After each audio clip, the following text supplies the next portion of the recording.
အားလုံးပဲမင်္ဂလာပါရှင်ခွန်အားသက်တွေလိုအပ်နေတဲ့ Cherry ရဲ့ညီကိုမောင်နှမမိတ်ဆွေအားလုံးနှွေးထွေးစွာကြိုဆိုပါရစေဒီနေ့ Cherry ပြပြချင်တဲ့အကြောင်းအရာကမိတ်ဆွေတွေရဲ့နှလုံးသားတွေကဘဝနဲ့အချိန်ဆိုတာအဖိုးတန်ဆုံးအရာတစ်ခုဆိုတာပြပြချင်ပါတယ်ဒီနေ့ Cherry ပြောမယ့်စကားတွေကမိတ်ဆွေတွေရဲ့ဘဝကိုထာဝရပြောင်းလဲသွားစေနိုင်မယ့်နှိုးဆက်တစ်ခုဖြစ်ပါစေလို့လည်း Cherry ဆန္ဒပြုပါတယ်ဒီတော့နားထောင်ပေးပါဒီအမှန်တရားတွေကနေတဆင့်မိတ်ဆွေတွေကိုလွတ်မြောက်စေပါလိမ့်မယ်Cherry အချက်တွေအများကြီးပေါ့နော်ပြုစုထားတယ်အဲ့ဒီကနေမှ Cherry ပထမဆုံးအချက်ဖြစ်တဲ့ The Sunday Blues ဆိုတဲ့အရာကိုပြောချင်တယ်တနင်္ဂနွေညရဲ့စိုးရိမ်စိတ်ပေါ့လေအဲ့လိုမျိုးခံစားနေရပြီလားဥမာတနင်္ဂနွေနေ့ညနေဆောင်ပြီဆိုတာနဲ့ရင်ထဲမှာမောဟိုက်လာတာမနှက်ပြန်အလုပ်ပြန်တက်ရတော့မယ်ဆိုတဲ့စိတ်နဲ့အလိုလိုနေရင်စိုးရိမ်စိတ်တွေတိုးလာတာမျိုးတွေခံစားနေရပြီလားခံစားဘူးလားဒါတွေကဘာကြောင့်လဲဆိုတော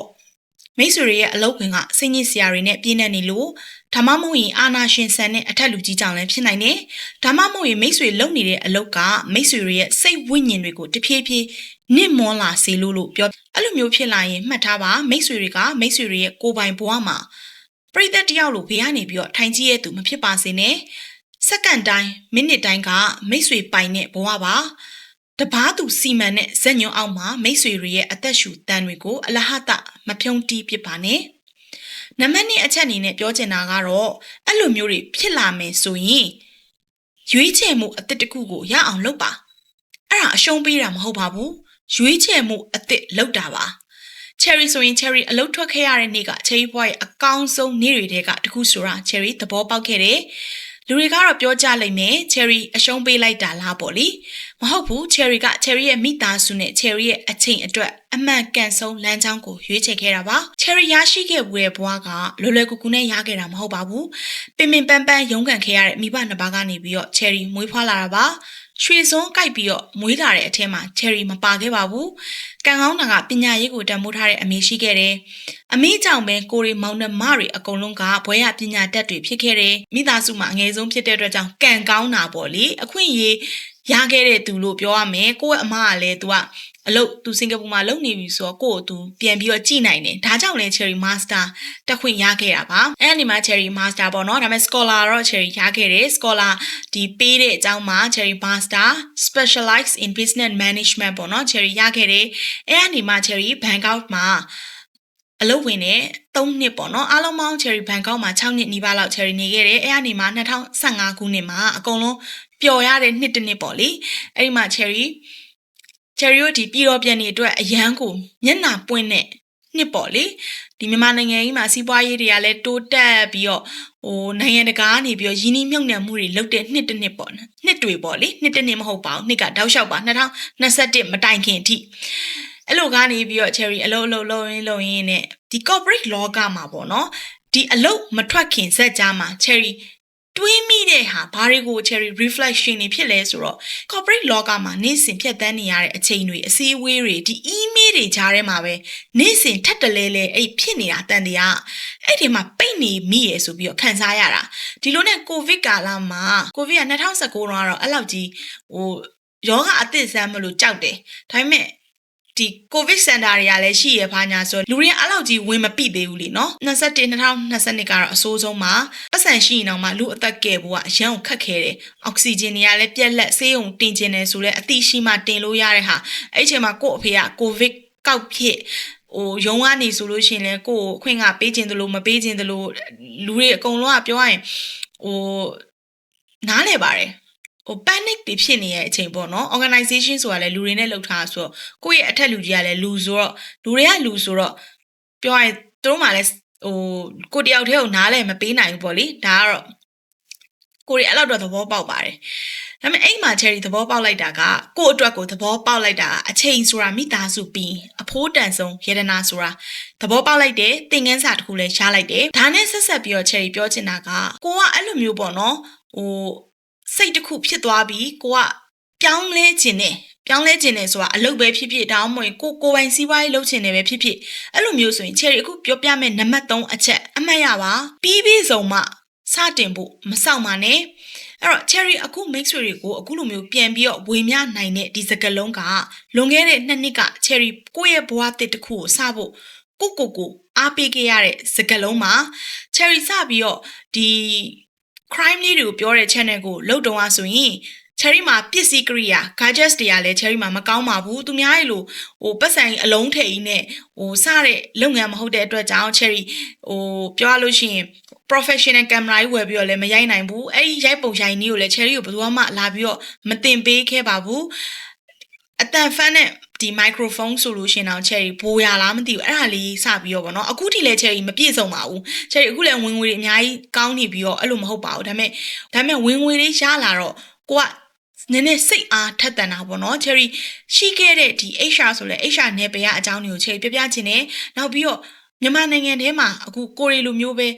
ပိတ်မိနေတဲ့လူတွေဆိုရင်လဲစိတ်ထွက်ပေါက်လေးပေါ့နော်ခွန်အားလေးဖြစ်စေခြင်းတယ်ဒါကြောင့် cherry ဒီ channel လေးကိုလုပ်ရခြင်းဖြစ်ပါတယ်အဲ့တော့အဲ့တော့ဆိုရင် cherry အတန်ဖန်းတာတွေလည်းမကောင်းတီးဖြတ်တာတွေကလည်းညံဖြစ်နေ cherry သိတယ်ဒါပေမဲ့လူတိုင်းကတစ်ကနေပြီးတော့စရတာဖြစ်တဲ့အတွက်ကြောင့်အဲ့လိုဘဝမျိုးမိတ်ဆွေမှာရှိခဲ့မယ်ဆိုရင်လည်းဂုဏ်ယူပါဒီတော့မိတ်ဆွေမှာကြီးကျယ်တဲ့အိမ်မက်တွေရှိနေလားဒါပေမဲ့မိတ်ဆွေတွေကငါမှဘာမှအဆင်သင့်မဖြစ်သေးဘူးဆိုပြီးတော့တွန့်ဆုတ်နေသလားအဲ့လိုဆိုရင်တော့မတွန့်ဆုတ်ပါနဲ့အဲ့ဒီမစုံလင်မှုတွေနဲ့ပဲစတင်လိုက်ပါ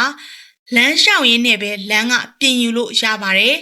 ခရီတာလောကမှာမဟုတ်ပါဘူးဘယ်အလုပ်မဆိုစလုပ်ဖို့ပဲလိုအပ်တာပါအဲ့တော့အားပေးပါတယ်လုပ်ပါနံပါတ်၄အချက်ကတော့ external ပေါ့နော်ဒါကတော့ဒီ corporate life က cherry လို့ဖြစ်ခဲ့တဲ့ဖြစ်စဉ်လေးတွေရှိရဲ့လူတွေဆိုရင် cherry ကအားပေးချင်တာပါ cherry အလုံးလုံးတုံးကဆိုရင်အပြင်လူဆိုတဲ့တစိမ့်အမြင်အကက်ခံရတယ်ဘာလို့ဆိုတော့ cherry ကအပေါ်ဖားအောက်ဖိမလုပ်တတ်ဘူးဟီဟာဟာအခုလုပ်ပြီးတော့နောက်ွယ်ကြမှာအတင်းပြောတဲ့လူမျိုး cherry မဟုတ်ဘူးအဲ့တော့ cherry လို့လူမျိုးဆိုရင်မိတ်ဆွေတွေလည်းကြုံမှုမှာပါကိုကဘလောက်ပဲစူးစမ်းအဲ့ဒီအဖွဲ့အစည်းတစ်ခုကနေပြီးတော့သူတို့လူဆိုပြီးတော့အပြေးအဝအတိမတ်မပြုတ်တဲ့အခါမျိုးပေါ့လေနောက်တော့အဖြစ် HR ဆိုရင်အဖွဲ့အစည်းတွေကသူတို့ကုမ္ပဏီဘက်မှာ90%ရက်တည်ရဲ့သူတွေကိုပဲထားချင်ပါတယ်ဒီတော့ကုမ္ပဏီတွေဘက်ကအားလုံးပါဝင်ခွင့်ဆိုတဲ့အကြောင်းတွေကိုဘလောက်ပဲကြွေးကြော်တကယ်လက်တွေ့မှာကိုရီးယားစိတ်ဝိညာဉ်ကအဲ့ဒီနေရာနဲ့မထိုက်တန်ဘူးလို့ခံစားနေရရင်ဒါမိတ်ဆွေတွေရဲ့အပြစ်မဟုတ်ဘူးဘာလို့လဲဆိုတော့လူတွေရဲ့ဒီဘက်လိုက်မှုတွေစနစ်တစ်ခုရဲ့ကန့်သက်ချက်တွေကြောင့်ကိုရီးယားတန်မိုးကိုအဆုံးဖြတ်မခံပါနဲ့မိတ်ဆွေတွေကတစုံတစ်ယောက်ရဲ့အတိမတ်ပြုမှုကိုတောင်းခံနေရမယ်သူမဟုတ်ဘူးဆိုတာအမြဲတမ်းအမှတ်ရပါနောက်တစ်ခုကကိုရီကြုံတွေ့ခဲ့ရတဲ့အတွေ့အကြုံကနေပြီးတော့ပြန်ပြီးတော့ပြောပြတာနံပါတ်5ချက်အဲ့ဒါကတော့ရွှေရောင်ထောင်ချောက်ပေါ့လေ cherry ဒီနောက်ဆုံးအလုပ်ကိုစပြီးတော့လုပ်တုံးကဆိုရင်နောက်ဆုံးအလုပ်ကအကုန်လုံးလဲ cherry ကိုတည့်ရလို့ဆိုတော့သိကြမှာပါ World number 1 shipping and logistic company ပေါ့လေအဲ့ဒီ company ကအကောင်းဆုံးတဲ့အကောင်းဆုံးတွေကိုပဲရွေးချယ်ခဲ့တဲ့နေရာပါအဲ့ဒီမှာ cherry ကို career growth ဆိုတဲ့ plan နဲ့ဆွဲဆောင်ခဲ့တာအဲ့ဒီအရာတွေကချက်ချင်းရနိုင်တဲ့အရာတွေတော့မဟုတ်ဘူး3 4 5နှစ်6နှစ်9နှစ်ဥပမာအဲ့လိုမျိုးတွေမှရနိုင်တဲ့အရာပေါ့နော်ဆက်စချင်းတော့ cherry မသိပါဘူးဒါပေမဲ့အဲ့ဒါတွေကထောင်ချောက်တွေနော်တကယ်အဲ့ဒီအချိန်ကိုရောက်ဖို့ဖြတ်တန်းရတဲ့ကိုယ့်ရဲ့အဖိုးတန်အချိန်တွေ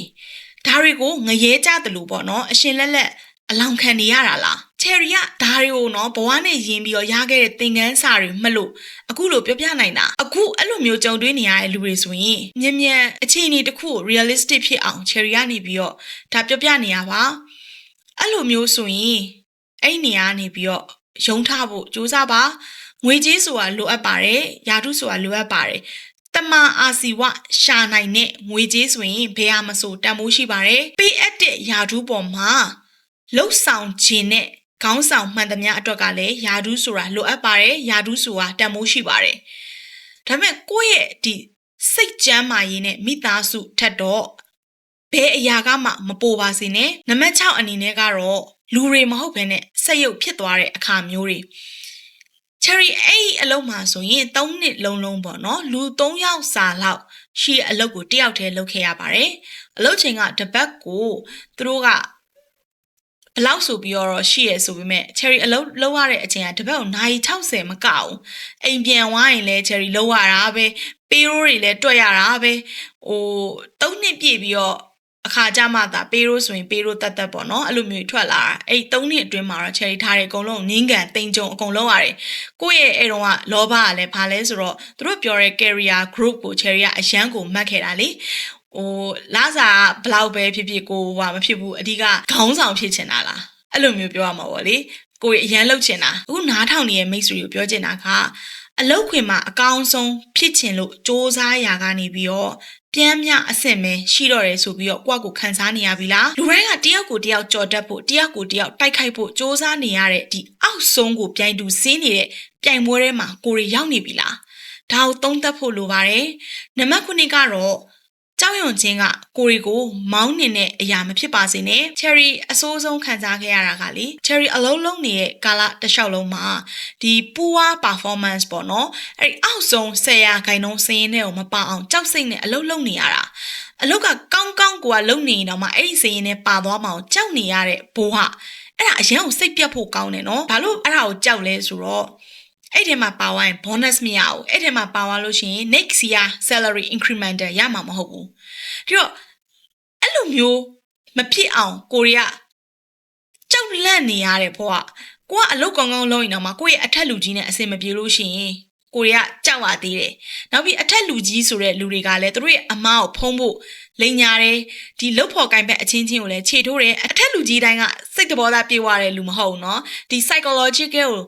Cherry အခု landing လုပ်နေတဲ့ကာလမှာဆိုရင်သူတို့မှလည်း psycho တွေရှိရနော်လူတယောက်ကိုပြောရရင်ငါလူဆိုပြီးတော့ပေါင်းပြီးတော့ထားတဲ့အထက်လူကြီးတွေနောက်ပြီးတော့ကြတော့ manipulate လုပ်တာပေါ့နော်ကိုယ့်ရဲ့လူကိုသဘောကို power ရှိချောင်းပြကျင်တဲ့အထက်လူကြီးအများကြီးရှိရအဲ့ဒါနောက်မှတက် Cherry ပြောပြအောင်မယ် Cherry နံပါတ်8ကိုသွားလိုက်မယ်နံပါတ်8ကမိတ်ဆွေတွေကတစ်ခါသုံးမဟုတ်ဘူးဆိုတော့အများနဲ့အမှတ်ရပါလုပ်ငန်းမှာညာတို့ကြီးရဲ့လူတွေကပေါ့နော်အလုပ်အကြောင်းသူတို့ပြောရင်ဝန်ထမ်းတွေကိုကုမ္ပဏီကိုသူတို့ကဆက်ဆိုပြီးတော့သုံးလုံးနဲ့အဲ့ကုမ္ပဏီမှာအလုပ်လုပ်နေတဲ့လူတွေကိုဆက်သွားလေးတွေဆိုပြီးတော့တင်စားတတ်တဲ့အဲ့ဆက်ရဲ့သွားလေးတွေပေါ့လေဒါပေမဲ့တကယ်လက်တွေ့လောကကြီးမှာအထူးသဖြင့်အလုပ်သမားတွေကိုလူဆိုပြီးတော့မမြင်တဲ့နေရာမျိုးမှာအဲ့လိုနေရာမျိုးမှာအလုပ်နေရရင်တော့မိတ်ဆွေတွေကအဲ့ဆက်ရဲ့ဆက်သွားလေးတောင်မှမဟုတ်ပါဘူးမိတ်ဆွေတွေကတစ်ခါသုံးလက်တုပ်ပွာလို့ဖြစ်နေတာသုံးပြီးလို့ရှိရင်တို့လွတ်ပြလိုက်မယ်ပြီးရင်နောက်တစ်ခုနဲ့အစားထိုးမယ်သူတို့အတွက်ကအစားမထိုးရလဲကိစ္စမရှိဘူးဒီတော့မှတ်ထားပါဘလောက်ပဲကြီးကျယ်တဲ့ကုမ္ပဏီဖြစ်ပါစေမိတ်ဆွေတွေကိုတစ်ခါသုံးပစ္စည်းလိုမျိုးဆက်ဆံခွင့်မပေးပါနဲ့မိတ်ဆွေမှာအစားထိုးလို့မရတဲ့တန်ဖိုးတွေရှိပါတယ်နံပါတ်9အချက်ကဆိုရင်အသက်ရှူကျက်နေတာရေအောက်ကိုရောက်သွားရင်အသက်ရှူကျက်တဲ့ခံစားချက်မျိုးလေးအဲ့လိုခံစားချက်မျိုးဖြစ်နေပြီလားအဲ့ဒါမိတ်ဆွေတွေကိုအမှန်တိုင်းမေးချင်တာပါမိတ်ဆွေတွေအခုခံစားနေရတဲ့ပုံစံကရေအောက်ထဲမှာအတင်းယုံပြီးတော့ကူးခတ်နေရတယ်လို့ဖြစ်နေပြီလားအောက်ခြေကိုရောက်ဖို့ကြိုးစားရင်းနဲ့အောက်ဆီဂျင်တွေကကုန်လာတယ်အပေါ်ကိုပြန်တက်ဖို့ကြည့်လိုက်တော့လေဒီမျက်နှာပြင်က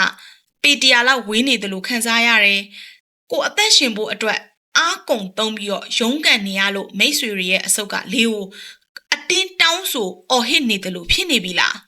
ဒါအလုံးလုံးနေတာမဟုတ်ဘူးအဲ့လိုဆိုရင်တော့အလုံးလုံးနေတာမဟုတ်ဘူးဒါရှင်လျက်နဲ့သေနေတာ Cherry လဲရှင်လျက်နဲ့သေခဲ့ရဘူးတဲ့အဲ့တော့အဲ့လိုမျိုးအသက်ရှူကျက်နေတဲ့ဘဝမှာမိတ်ဆွေတွေတစ်သက်လုံးနေသွားမှာလားမနေပါနဲ့ရုံထွက်ဖို့တက်တီမွေးပါမျက်နှာပြင်ပေါ်ကိုရောက်အောင်တက်ခဲ့ပါလက်ဆက်တဲ့လေကိုမိတ်ဆွေတွေရှူရှိုက်ဖို့လိုအပ်နေပါပြီနံပါတ်10အနေနဲ့ကတော့သစ္စာရှိမှုဆိုတဲ့အဓိပ္ပာယ်ကိုပြန်ပြီးတော့ဖွင့်ဆိုပါကုမ္ပဏီကလူကြီးတွေကတော့ပြောကြတယ်လူငယ်တွေကလည်းအလုပ်ပေါ်မှာသစ္စာမရှိဘူးပေါ့လေအဲ့တော့ Cherry ကပြန်ပြီးတော့မေးချင်ပါတယ်ကိုရီကိုလေးစားမှုမရှိတဲ့ကိုရီကိုလူလိုမဆက်ဆံတဲ့ကိုရီကိုအချိန်မရွေးလွတ်ပစ်ဖို့ချောင်းနေတဲ့အရာတစ်ခုပေါ်မှာကိုရီကဘာအတွက်သစ္စာစောင့်သိရမှာလဲ Cherry အလုံးလုံးနေတဲ့နေရာတွေအကုန်လုံးမှာ Cherry သစ္စာရှိခဲ့တယ် Cherry ဘွားကို Cherry ပြန်ပြီးတော့ပိုင်ဖို့စိုးမိုးဖို့ဆုံးဖြတ်ချက်ကသစ္စာဖောက်တာလို့မခေါ်ပါဘူးသစ္စာရှိမှုဆိုတာအပြန်အလှန်ရှိရမယ့်အရာပါမိတ်ဆွေတွေရဲ့လှုပ်အားအချိန်စေတနာတွေကိုတန်ဖိုးမထားတဲ့နေရာမှာမိတ်ဆွေတွေရဲ့သစ္စာတရားကိုအချီအနီးမဖြုံတီးပစ်ပါနဲ့နံပါတ်7ကတော့ဖောက်ရည်နွေးနဲ့ပြုတ်တာပေါ့လေဒါစကားပုံပေါ့လေ the boiling frog ပေါ့အဲ့ဒီအရှိဆုံးလို့ပြောကြတယ်ဘာလို့လဲဆိုတော့အပြောင်းလဲချက်ချင်းဖြစ်မလာတာဖားတစ်ကောင်ကိုရည်နွေးနဲ့ထည့်ပြီးတော့မီးကိုတဖြည်းဖြည်းနဲ့မြင့်လိုက်တယ်လို့ပဲပေါ့လေပြောရတဲ့ချိန်ကြက်သိမ်းထားတဲ့ချိန်အမှန်တော့ဖားသားလည်းမစားဘူးတလိမ့်ဆန်တွေကိုအဲ့လိုအရှိန်နဲ့ချိန်မစားဘူးဒါပေမဲ့အဲ့စကပုံကတော်တော်ကောင်းလို့ Cherry ကယူပြီးတော့သုံးနှုံပြတာပေါ့နော်ဒီတော့ကိုရီကအစစိတ်ထားကောင်းတယ်စိတ်ထားကောင်းတာမကောင်းတာထားပါရလေအေးစေးရဲ့ကိုညီတက်တဲ့လူထားပါတော့ဒါပေမဲ့အဲ့ဒီအစိတ်တောက်ဖြစ်စေတဲ့ပတ်ဝန်းကျင်မှာနေရင်းနဲ့ကိုရီကမတိလိုက်ဖဲနဲ့စိတ်တိုလွယ်တဲ့သူရိုင်းဆိုင်တဲ့သူတပားသူကိုမလေးစားတဲ့သူဖြစ်လာခဲ့ဘူးလားဖြစ်လာနေပြီလား ဒီလိုဆိုရင်ကိုယ့်ကိုမှန်ထဲမှာပြန်ပြီးတော့ကြည့်ပါငါဘလို့ဖြစ်သွားတာလဲဆိုပြီးတော့မေးခွန်းထုတ်ကြည့်ပါ Cherry အဲ့တော့ကလည်းကိုယ့်ကိုမေးခွန်းထုတ်ခဲ့ရပါတယ်အဓိကငါ့ကိုအဲ့လိုလာပြီးတော့ဆက်ဆံတယ်ငါသူ့လိုဆက်ဆံရင်သူဘလို့ခံစားရမလဲဆိုတဲ့အရာမျိုးကခဏတစ်ဖြုတ်ခေါင်းထဲကိုရောက်လာပြီးတော့သူ့လိုလုပ်ကြည့်တာဒါပေမဲ့ကိုယ့်အတွက်အရန်ပူလောင်တယ်ဘာလို့ဆိုကိုကသူမှမဟုတ်တာအဲ့ဘွားကြီးမှာကိုကသူ့လို enjoy မဖြစ်နိုင်ဘူးအဲ့တော့အရန်ပူလောင်ရတယ်ကိုကကိုလည်းပြောရရင် self respect ကပျောက်ဆုံးလာတာပေါ့လေအဲ့ဒီအလောက်ကမိတ်ဆွေတွေရဲ့ဇယိုက်ကိုပါဖျက်ဆီးနေပြီဆိုရင်ဒါမိတ်ဆွေတွေအတွက်အရေးကြီးဆုံးအကြီးမားဆုံးတတိပေးခေါင်းလောင်းတန်လို့မှတ်ယူပါဖားတစ်ကောင်ကစူပွက်နေတဲ့ရေထဲကိုပြစ်ချလိုက်ရင်စကားပုံအရဆိုရင်တော့သူချက်ချင်းခုန်ထွက်လိမ့်မယ်ပေါ့လေအမေတော့အပြင်မှာဆိုရင်တော့သေသွားမှာပေါ့လေဒါပေမဲ့ရေအေးတဲ့ကိုထည့်ပြီးတော့တဖြည်းဖြည်းချင်းမီးမြင့်နေတာပို့ပြီးတော့အန်နီရှိတယ်ဘာလို့လဲဆိုတော့အဲ့ဒီဖားကသေကန်နီးအထိအန်နီကိုတတိမပြုတ်ဘဲနဲ့သူအပြုတ်ခံလိုက်ရမှာ Cherry တို့လည်းဒီလိုပဲနှစ်စဉ်နှစ်တိုင်းကုမ္ပဏီရဲ့စီမင်းစည်းကမ်းတွေ performance review တွေအောက်မှာကိုနည်းနည်းချင်းစီပြောင်းလဲရတယ်ကုမ္ပဏီကကို incremental ပေးမဲ့စင်းရင်းထဲမှာမပိုင်ကိုယ့်ရဲ့ performance ကဘလောက်ကောင်းအောင်လုပ်ဘလို့ပဲကိုကထိတ်ဆုံးရောက်နေရလို့ကိုမြင်သူတို့တွေကတော့ဘာလိုအပ်ချက်ဆိုတာအများနဲ့ရှိတာပဲအဲ့ဒါတွေကိုကလိုက်ပြီးတော့ adjust လုပ်ရင်းနဲ့ကိုပြောင်းလဲနေရတယ်ဒီတော့ရေနွေးအပူချိန်တက်လာတာကိုလုံးဝသတိမထားမိခဲ့ဘူး test တွေပေးတယ် accept လုပ်တယ် test တွေပေးရ accept လုပ်တယ်အမှန်တော့ဒီ test တွေကကို automatic ကိုယ့်ရဲ့ဒီ job description အောက်ကိုအလိုရောက်လာတာကိုသတိမထားမိဘူးအဲ့တော့ရလက်ကဘာလဲဆိုတော့တနေ့နိုးလာတော့ကိုယ့်ရဲ့မွေးနေ့ကိုတော့မှကိုမမှတ်မိနိုင်တော့ဘူး celebrate မလုပ်နိုင်ဘူးအမတ်တရဆိုတာမရှိတဲ့ဒီအလုပ်အစည်းအဝေးတစ်ခုအတွက်ကိုပဲအပြိုင်အဆိုင်လူရက်နေခဲ့ရတာကုမ္ပဏီရဲ့လိုအပ်ချက်ကမိတ်ဆွေတွေရဲ့အရေးကြီးဆုံးအရာတွေထက်ပိုပြီးတော့အရေးကြီးနေပြီလားဒါဆိုရင်တော့မိတ်ဆွေတွေရဲ့ရေနွေးဦးကပွက်ဆူနေပါပြီနံပါတ်7အချက်ကတော့ work life balance ဆိုတဲ့ဒီအကြောင်းပေါ့နော် work life balance ကိုကုမ္ပဏီကပြောရရင် senior ကြီးလို့ပြောရမလားအရန်ဂူရူကြီးပေါ့နော်အရန်ကုမ္ပဏီမှာနှစ်ရှည်လာများစွာနေတဲ့လူတွေဆိုရင်တော့ work life balance မရှိအောင်သူတို့အတွက်ဂုဏ်ယူဝင့်ကြွားစွာနဲ့ပြောတဲ့လူတွေရှိကြတယ်။အဲ့တော့ဒါဂုဏ်ယူဝင့်ကြွားစရာကောင်းတဲ့အနေအထားတစ်ခုမဟုတ်ဘူး။ဘာလို့လဲဆိုတော့စဉ်းစားကြည့်။တတိအတွက်ဆိုရင်တော့ဒီ work life balance မရှိဘူးဆိုတာမှန်ကောင်းမှန်လိမ့်မယ်။ဒါပေမဲ့ကိုရီလိုမိတ်ဆွေတွေလိုမျိုးအတွက်ကတော့အလုပ်ဆိုတာဘဝရဲ့အစိတ်အပိုင်းတစ်ခုသာဖြစ်ရပါမယ်။အလုပ်အတွက်မိတ်ဆွေတွေရဲ့ရှင်သန်မှုကိုအဆုံးရှုံးမခံပါနဲ့မိတ်ဆွေတွေကိုပြောပြခြင်းတဲ့အရာကတော့နိုင်ကျင်လို့ရှိရင်အဲ့ဒီနေရာမှာကိုယ်တိုင်ရှိနေရမယ်ဆိုတဲ့အချက်ပါပဲဘလောက်ပဲငွေတွေချမ်းသာပါစေဘလောက်ပဲယာတုတွေကြီးပါစေမိတ်ဆွေတွေရဲ့ချစ်ရသူတွေရဲ့ဘေးမှာမိတ်ဆွေတွေကိုယ်ပိုင်ဘဝရဲ့အခိုက်အတန့်တွေမှာမိတ်ဆွေတွေကိုယ်တိုင်စိတ်ရောကိုယ်ပါရှိမနေဘူးဆိုရင်မိတ်ဆွေကရှုံးနေသူပါပဲချယ်ရီကအဲ့ဒီအမှန်တရားကိုလက်ခံလိုက်တဲ့နေ့မှာပဲချယ်ရီဘဝရဲ့လမ်းကြောင်းအသစ်ကိုစတင်နိုင်ခဲ့တာပါနံပါတ်73အနေနဲ့ကတော့ချယ်ရီရဲရင်နဲ့ဆုံးဖြတ်ချက်ကိုချယ်ရီသုံးကျင်ပါတယ်ချယ်ရီ34နှစ်မှာ Creator Live ကိုစဖို့ဆုံးဖြတ်ခဲ့ပါတယ်နိုင်ငံရေးအခြေအနေကောင်းလို့ရှိရင်တော့ချယ်ရီကတောင်ပေါ်ဒေသတစ်ခုမှာအိမ်လေးငှားဆိုင်လေးဖွင့်အဲ့လိုလေးလုပ်ချင်တာဟင်းချက်တာလည်းချယ်ရီအရန်ဝါသနာပါပါတယ်ဒါပေမဲ့အဲ့ဒီအစီအစဉ်ကအလုံးမဖြစ်သေးတော့ချယ်ရီစနိုင်နေပေါ့နော်အလုပ်တစ်ခုကိုလက်ရှိအဆင်ပြေနိုင်တဲ့နေရာကိုယာယီနေရတာပါလူတွေကအရန်ကို stable ဖြစ်တဲ့အလုပ်တစ်ခုရှိနေတာကိုထွက်လိုက်ပြီးတော့ဘာဖြစ်လို့ဒီလိုမျိုးပေါ့နော်မရေရာတဲ့ဘဝတစ်ခုကိုစတာလဲဆိုပြီးတော့မေးကြပါတယ်အဖေကရှင်းနေ cherry ရဲ့အချင်းကို cherry ပြန်ပြီးတော့ဝယ်လိုက်တာပါ cherry မိဘတွေကြီးပြင်းလာတော့ဘေးကနေထိုင်ပြီးတော့ကြည်ကျင်တယ်အကယ်လို့ cherry မှာသားသမီးရှိလာပြီဆိုရင်လဲသူတို့လေးတွေတဲ့သူတို့ရဲ့အရေးကြီးတဲ့အချိန်တိုင်းမှာ cherry ကိုယ်တိုင်ရှိနေပေးခြင်းပါတယ်ဒါကြောင့် cherry ကိုယ့်ရဲ့အချိန်ကိုကိုယ်တိုင် manage လုပ်လို့ရမယ်ဘဝမျိုးကိုရွေးချယ်လိုက်တာပါကိုပိုင်စီးပွားရေးဆိုလဲထိုနည်း၎င်းပဲလေကိုတိုင် manage လုပ်လို့ရတယ်ဘယ်သူစီကမှခရပြီးတော့ကိုကလုပ်နေရမယ့်အရာမဟုတ်ဘူးနံပါတ်73ကတော့ကောင်းလို့မဟုတ်ဘူးစ조사မှုကြောင့်ဆိုတာကိုအမြဲတမ်းမှတ်ယူထားပါအဲ့တော့ cherry ဒီနေ့ကိုစိတ်ဝင်စားတဲ့အကြောင်းအရာလေးတွေကိုဝါသနာတူတဲ့သူတွေကိုမျှဝေတာကနေပြီးတော့ဝင်ငွေရှာနေတာကကံကောင်းလို့မဟုတ်ပါဘူးဘသူစီကမှအလကားရခဲ့တာလည်းမဟုတ်ပါဘူး cherry ပင်ပန်းအလုပ်လုပ်ခဲ့ရပါတယ်အားထုတ်ခဲ့ရပါတယ်ပြီးတော့မှန်ကန်တဲ့ငွေကြေးဆိုင်ရာစုံဖြတ်ချက်တွေကိုလည်းချမှတ်ခဲ့ရပါတယ်နောက်တစ်ခုက cherry creator live မှာလေသူများရဲ့မချပြတဲ့ cherry ဘလိုမျိုးရုန်းကန်ခဲ့ရတဲ့ subscriber ကိုဘလောက်နေမှဘလောက်ရခဲ့တယ်နောက်ပြီးတော့လူတွေပေါ့နော် awareness ဖြစ်စေခြင်းတဲ့အရာကို cherry ပြခြင်းပါတယ် cherry မှာဒီ creator live ကို cherry ကပ plan နဲ့လောက်တာမဟုတ်ဘူးသူများတွေကြတော့အလုပ်ရှိနေတဲ့အချိန်မှာ channel ဖွင့်နေအဲ့ရနေမှာဒီပြောရင် plan B အနေနဲ့ထားပါတော့ cherry ကအဲ့လိုမျိုးအနေထားတစ်ခုမရောက်ခဲ့ဘူးအဲ့တော့ cherry လိုမျိုးဒုက္ခမရောက်ရအောင်ဘယ်လိုမျိုး plan တင်နေဆိုတဲ့ဟာကို cherry ဗီဒီယိုအချင်းချုံးလေး cherry လုပ်ပြီးလဲတင်ပေးပါမယ်ခု cherry ဒီ channel ကိုထောင်လိုက်ရတဲ့အကြောင်းရင်းကမှန်ကန်တဲ့ဆုံးဖြတ်ချက်တွေချနိုင်အောင် cherry ကအတူတကွပေါ့နော်cherry ရှောက်နေတဲ့လမ်းမှာအတူတကွရှောက်လန်းခြင်းလို့ပါမိတ်ဆွေတွေအတွက်ခွန်အားသစ်ပေးချင်တာကဘဝဆိုတာပြေးပွဲတစ်ခုမဟုတ်ပါဘူးအခိုက်အတန့်တွေကိုခံစားဖို့ဖြစ်ပါတယ်ဒီတော့မိတ်ဆွေတွေဒီနေ့အလုပ်တွေအရန်လုပ်နေရလို့ပင်ပန်းနေပြီလားစိတ်တက်မကြပါနဲ့အခုပဲဆုံးဖြတ်ချက်ချလိုက်ပါငါရဲ့အချိန်ကိုငါပြန်ပြီးတော့ပိုင်ဆိုးနိုင်မယ်ငါမိသားစုအတွက်ငါကိုယ်တိုင်ရှိနေပေးမယ်ဆိုပြီးတော့ကြွေးကြော်လိုက်ပါ cherry time management နဲ့ပတ်သက်ပြီးတော့လဲနောက်နေ့မှာဗီဒီယိုလေးတွေလုပ်ပေးပါမယ်နောက်ပြီးတော့ငွေကြေးဆိုင်ရာလွတ်လပ်မှုကိုလည်းရှာဖွေပါအဲ့ငွေကြေးကိုကိုယ်တိုင်ရှာဖွေလို့ရနိုင်တဲ့အနေအထားတစ်ခုကိုပြောတာပါကုမ္ပဏီဝန်ထမ်းဆိုတာကြာလုပ်ရင်မကောင်းပါဘူးကိုယ်တိုင်လည်းကုမ္ပဏီဝန်ထမ်းဖြစ်ခဲ့ပြီးတော့နားလည်ပါတယ်ခန်းစားတတ်ပါတယ်မြန်မာနိုင်ငံမှာအခြေအနေတွေကအခုလိုဖြစ်နေရဆိုတော့ကုမ္ပဏီကအရန်အထက်စီးရောက်နေရလဲ cherry သိပါတယ်ကုမ္ပဏီကလာစာနဲ့လူတွေအခြေခံဝယ်သုံးနေရတဲ့ဒီငွေကြေးအခက်အခဲတွေကမမျှတပါဘူးလူတွေလုံနေရတာပဲပေါ့နော် cherry ဆိုလို့ရှိရင်လည်းနောက်ဆုံးရွေးချယ်စရာမရှိရင်လုပ်ရမှာပါပဲဒါပေမဲ့ကိုရီရွေးချယ်စရာရှိတဲ့အချိန်မှာ cherry ရဲ့ဒီစကားလေးတွေကိုနားထောင်ပြီးတော့မြန်ဆန်ပေါ့နော် move on လုပ်နိုင်အောင်ကိုရီရဲ့အခုလက်ရှိလုံနေတဲ့ကုမ္ပဏီကမကောင်းဆိုလဲ move on လုပ်နိုင်အောင် cherry ကပြောပြပေးတာပါအဲ့တော့ cherry မိတ်ဆွေတွေနဲ့အတူတူရှိနေပါမယ်ဒီတော့မှတ်ထားပါနိုင်ခြင်းလို့ရှိရင်အဲ့ဒီနေရာမှာကိုယ်တိုင်ရှိနေမှရပါမယ်အခုရောက်နေတဲ့ဘဝကနေပြီးတော့နိုးထားပါစိတ်သက်ဘာမှမကြပါနဲ့မိတ်ဆွေတွေရဲ့ဘဝကိုမိတ်ဆွေတွေပြန်ပြီးတော့ပိမ့်ပိုက်ပါမိတ်ဆွေတွေမှာအစွမ်းအစရှိပါတယ်မိတ်ဆွေတွေလုံနိုင်ပါတယ် cherry မိတ်ဆွေတွေကိုအပြေအဝယုံကြည်ပါတယ်ကိုယ့်ရဲ့အဖြစ်ပြက်လေးတွေမေးချင်တဲ့မေးခွန်းလေးတွေရှိရင် cherry ကိုဒီ comment မှာပေါ့နော်မေးထားပေးပါ cherry ပြောရင် organization တိုင်းကတော့အဖြေကတော့တူမှာမဟုတ်ဘူး cherry နားလည်ပါတယ်ဒါပေမဲ့ cherry ဖြေနိုင်တဲ့လောက်ကိုကူညီပေးခြင်းပါတယ်ဖြေပေးပါမယ်အားလုံးကျေးဇူးတင်ပါတယ်ဒီဗီဒီယိုကိုအဆုံးထိကြည့်ရှုနားထောင်ပေးတဲ့တူတယောက်ချင်းစီတိုင်းကိုကျေးဇူးအထူးတင်ရှိပါတယ်အားလုံးဘေးကင်းပြီးတော့တာယာသောနေ့လေးကိုပိုင်ဆိုင်နိုင်ကြပါစေရှင်